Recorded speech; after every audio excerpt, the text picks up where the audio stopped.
जय बजरंगबली, आपकी सदा ही जय हो। हनुमान जी, आप सदैव अपना आशीर्वाद मेरे सर पर बनाए रखना। आपका नाम लेकर ही मैं अपना पानीपुरी का ठेला शुरू करता हूँ। आप मुझ पर अपनी कृपा यूं ही बनाए रखना। आओ आओ, बढ़िया ताजी स्वादिष्ट चटपटी पानीपुरी खाओ। ऐसी पानीपुरी आज तक नहीं खाई होगी। 10 रुपए में 20 पानीपुरी, सस्ती और खस्ता भी। आओ आओ। पानीपुरी का ठेला, लच्छू पानीपुरी वाला। मेरे ठेले के सामने एक नया ठेला लग गया। भोला पिछले कई सालों से पानीपुरी का ठेला चला रहा था।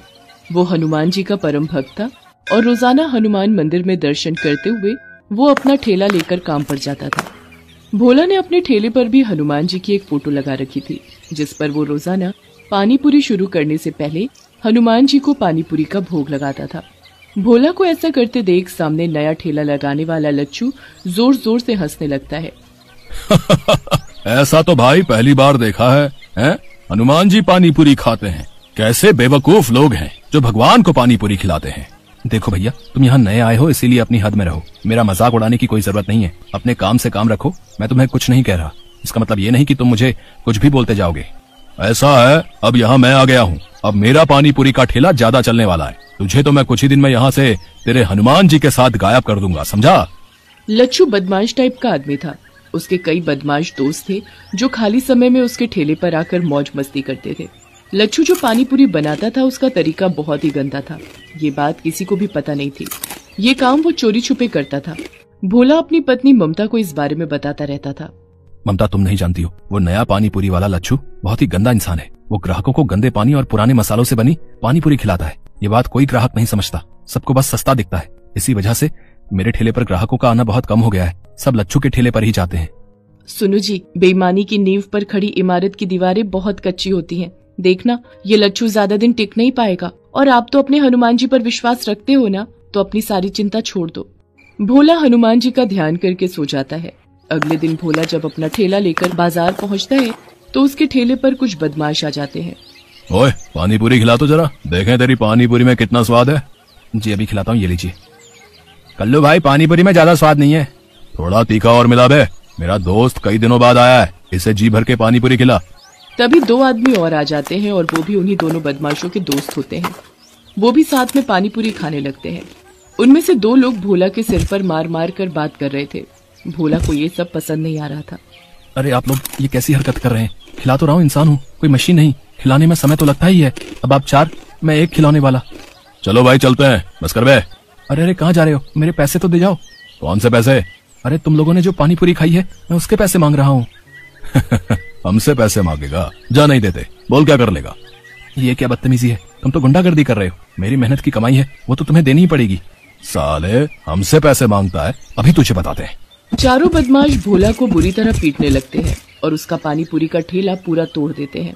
सामने खड़ा लच्छू पानीपुरी वाला जोर जोर से हंस रहा था। और मारो, आज के बाद इसे पानीपुरी बेचने के लायक ही मत छोड़ना। आसपास से जाते हुए लोग बदमाशों से इतना डर गए थे कि कोई भी भोला की मदद को नहीं आया। बदमाश लच्छू के दोस्त थे। वो जब वहां से चले गए तब एक व्यक्ति ने भोला की मदद की और उसे रिक्शा पर बिठाया। भोला लहूलुहान घर पहुंचा। उसकी हालत देखकर ममता घबरा गई और उसे डॉक्टर के पास ले गई। भोला के हाथ पैरों में बहुत चोट थी। डॉक्टर ने भोला को कुछ दिन आराम के लिए बोल दिया। ममता, ये सब उस बदमाश लच्छू पानीपुरी वाले का ही किया धरा है। हे बजरंगबली, ऐसे पापियों को सजा क्यों नहीं मिलती? अब मैं काम पर कैसे जाऊंगा? भोला भी ममता से बात कर ही रहा था कि तभी दरवाजे पर दस्तक होती है। कौन है? रुको, आती हूँ। अरे रतन, तू? प्रणाम दीदी, कैसी हो? अरे ये जीजा जी को क्या हुआ? ये चोट? तू आ बैठ, पहले कुछ खा पी ले, फिर सारी बात बताती हूँ। रतन, तुम तो कभी शहर आते नहीं हो, अचानक कैसे आना हुआ? बस जीजा जी, आपसे और दीदी से मिलने का मन था और मुझे शहर में थोड़ा काम भी था। ममता का भाई रतन गांव में रहता है। उसका शहर आना बहुत कम होता है। ममता भोला के साथ हुए हादसे के बारे में रतन को बताती है, जिसे सुनकर रतन गुस्से में आ जाता है।